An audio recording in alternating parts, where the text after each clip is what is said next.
For the very first time, Elizabeth Holmes is opening up the secret labs of Theranos. No one has ever seen this. You are the first one. Wow. In 2003, then 19-year-old Elizabeth Holmes dropped out of Stanford and founded Theranos with the hope of using small amounts of blood, just a few drops, to do what normally took numerous tubes. Now, most of us have had our blood drawn at some point or another in our lives, but how much do you really know about what happens after the blood leaves your body? Testing blood may seem like a simple process, but in fact there are numerous steps that can impact the results. For example, the tourniquet. How long is that supposed to be on? Was that alcohol or iodine used to clean my arm? What's the size of the needle?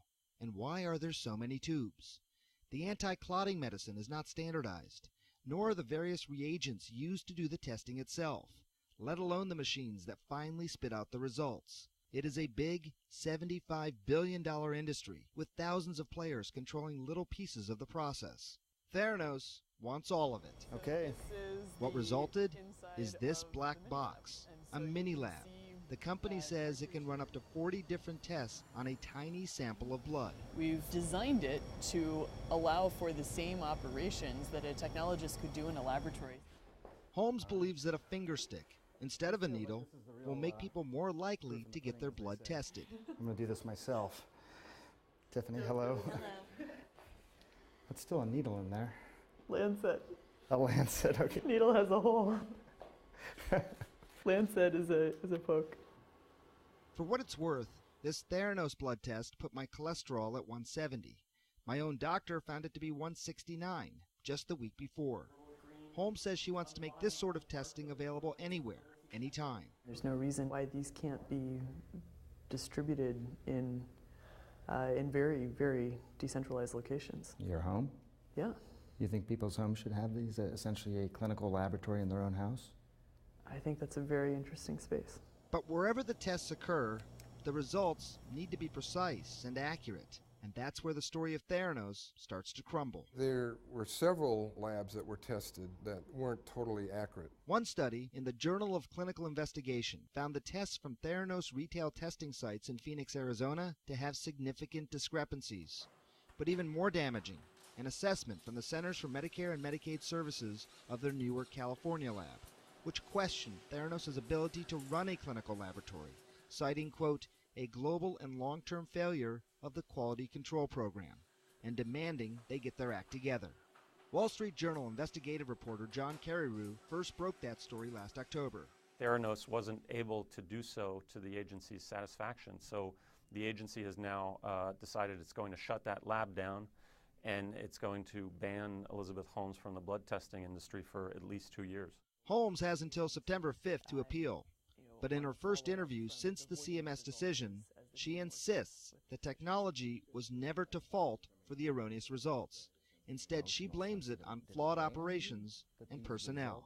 At the highest level, we didn't have the right leadership in the laboratory, and we didn't have the implementation of the quality system in terms of procedures and the associated documentation to ensure that we were realizing the quality standards that we hold ourselves to. Of course, in the middle of all this are patients whose health depended on Theranos for accurate results. There's this man who goes by the initials RC right now in Arizona, who is suggesting that the lab results that he got from Theranos were not accurate, and it led to him having a heart attack. Based on what you know, is it possible that what he's saying is true? Could he have gotten a lab result that was so askew that he didn't act on it, and then a month later he ended up having a heart attack? I'm not the lab director, and so... I know, but you're the CEO and founder of the company. I mean, this is as serious as it gets. What I know is that I've put the best people in place to be able to investigate every aspect of this and ensure that we meet the quality standards that we hold ourselves to, and I know they're doing that. The biggest problem was going live with blood tests that didn't work or that worked only part of the time. Theranos is under the microscope of the U.S. Attorney's Office and the Securities and Exchange Commission about whether it misled investors about its technology. I'm a doctor, I'm a scientist. It takes me some time to understand all that you are talking about. I'm not sure that I frankly still understand all of it. The people who are putting in tens of millions, hundreds of millions of dollars fully understand Theranos. They understood the mean, I'm trying to think of the best way to answer that. The reasons they invested in the first place, right? These are sophisticated investors who chose to come into a startup company based on our intellectual property, based on our patent portfolio, based on our mission, based on the people who were here, based on what we were working to do, right?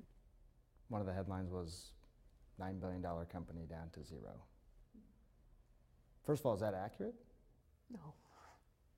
But the headlines are not always accurate, as you know. But when you read stuff like that, though, Yeah.